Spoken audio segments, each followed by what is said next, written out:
Oh, that one's got some wonky kind of comb. And I think they drew that out since we put the mite treatment in. You want to see why I say that?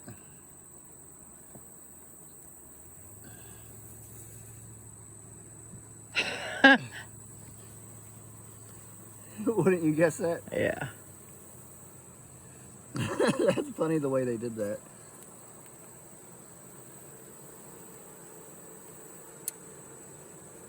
I got brood, I got eggs, I got, well, no cat brood on this side, but larvae and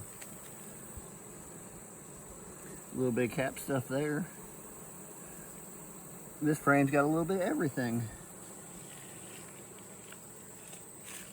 This is the queen, I believe, that has somehow always avoided me. And I think you just flattened one. Hopefully not a queen.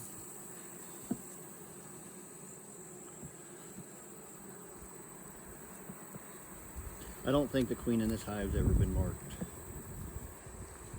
Well, I got all the fixings.